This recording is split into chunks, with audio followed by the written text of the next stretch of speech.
Juan Kapitulo 6, versikulo 35. Si Jesus miingon kanila, "Ako mao ang pan nga naghatag sa kinabuhi. Ang muari kanako dili nagayod gutomon, ug ang mutuo kanako dili nagayod uhawon." Ang mga puno Pan sa kinabuhi. maglikon unta sa mong pagtuo o gagaka kami sa pagtuman sa imong mahal nga kasuguan. Ang Ginoo manaa kaninyo.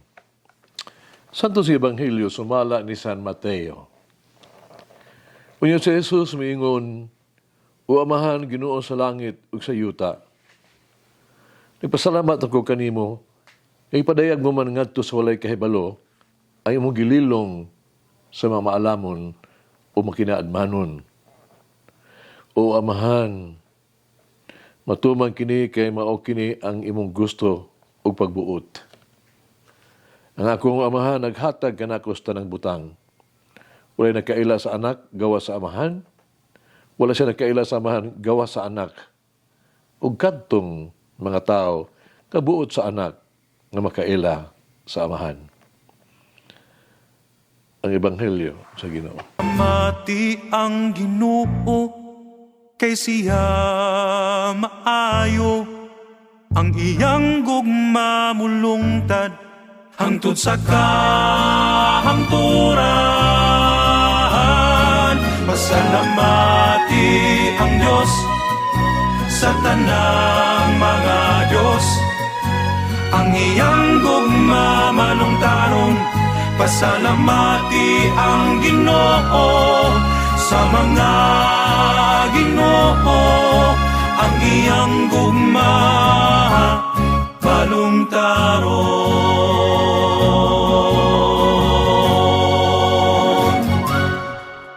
Ang Ebanghelyo karon nagsulti, nagsugyot ka nato sa katinaw kaayong pahayag mahitungod sa relationship na nagkiusa sa Dios nga Amahan uban sa Dios nga anak nga si Jesus. Kini ang panaghiusa kahulagway sa usa ka itatog knowledge kahibalo sa pagsinabtanay tali sa Amahan ug sa anak. Si Jesus lamang ang nakaila gayod sa Amahan. Ug Amahan lamang ang nakaila gayod sa anak. Unsa ang gisulti kanato sa Ebanghelyo karon for us? Dunay duha ka butang, 2 points.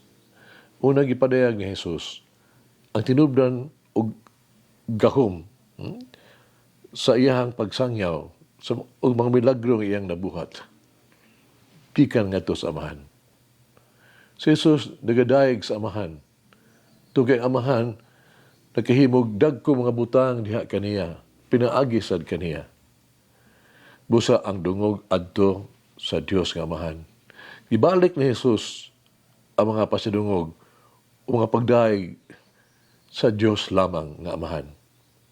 Si Jesus miila sa kahalangdon ug himaya sa iyang Amahan.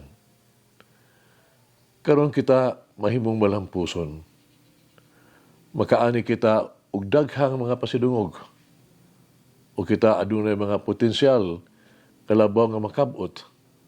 Nagsuon, pagkinahanglan dili nato kalimtan ang Dios. Iyang gibuot ug giplano kanang mga butanga para kanato. Bisan kita may mga talento kahanas, sa gihapon kita kinahanglan gyud mosalig sa Dios ug mahimaya sa Dios nga Amahan. Sigurado nga tungod niya nabuntog nato ang makalisdanan sa kinabuhi. Naagwanta nato ang makasakit o nakapas-an ta sa tong krus. Ang tanan tungod sa Dios.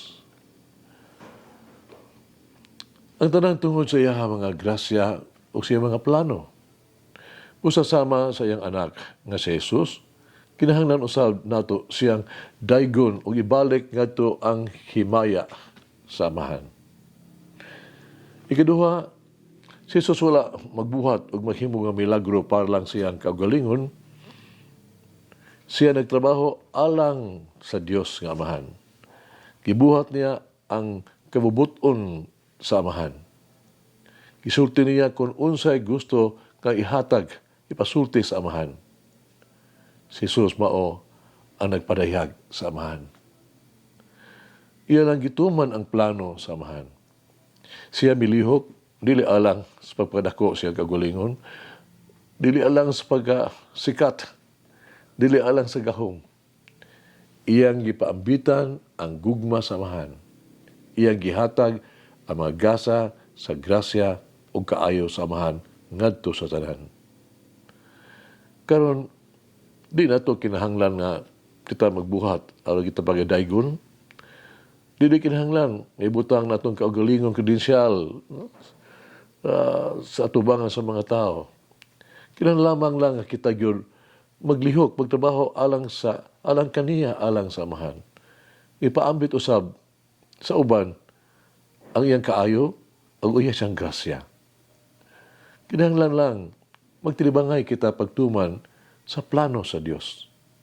Kinahanglan ablihan lamang nato ang atong kasing-kasing ug unang-una sa iya mga kabubuton o siya pamaagi. Kinahanglan natong ihalad ang atong panahon, mga talento, bahandi alang sa katumanan sa plano sa Dios inin sa yuta uban kanato. Sa ingon sama sa iyang anak nga si Jesus, mahimo kitang salamin sa Amahan. Ngaron mahiusa kita sa Amahan, kita mahiusa uban kaniya ni Jesus. Kung makita sa mga tao na si Jesus, buhi kaayo dinhi kanato. May gusto pangutan na to atong kagulingon karon. Sa usang pagiha, atong masinati, sa atong kinabuhi nga ang Diyos may Amahan nato.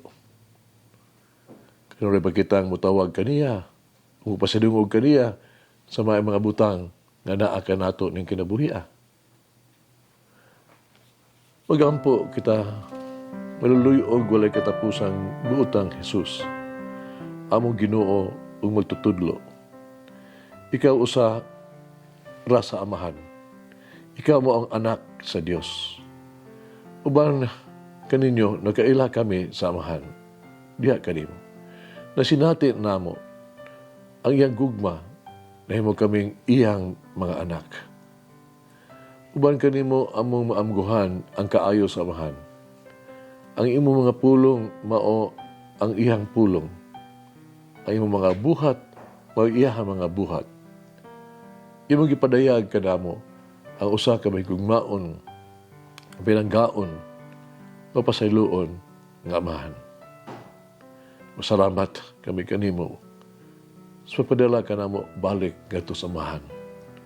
Masalamat kami kanimo sa pagdawat ka namo di lamang ingon kay imong mga sumusunod apan ingon sa imong mga igsuon sa pagkaamahan sa Dios.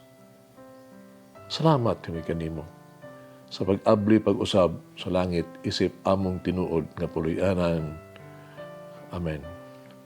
Mama Mary, help me to remain humble and little in the eyes of God. Mulangin ang Diyos magagahong sa tanan, Amahan, Anak, Espiritu Santo. Amen. The Lord of the divine mercy, bless us all. Heal us from all diseases and suffering. Ayun unta niya kita. Tanang mga sakit na to sa lawas. O sa kalag. Body and soul. In the name of the Father, the Son, and of the Holy Spirit. Jesus, I trust in you. Whoever eats the bread of life will never hunger, says the Lord. Kay galaan inyong nabati ang pagpaambit ug hamubong pamalandong sa pulong sa Dios pinaagi sa tulumanon pan sa kinabuhi nga gidumala ni Monsignor Daddy Silva. Hangtod na usab sa sunod higayon, daghang salamat. the bread of life.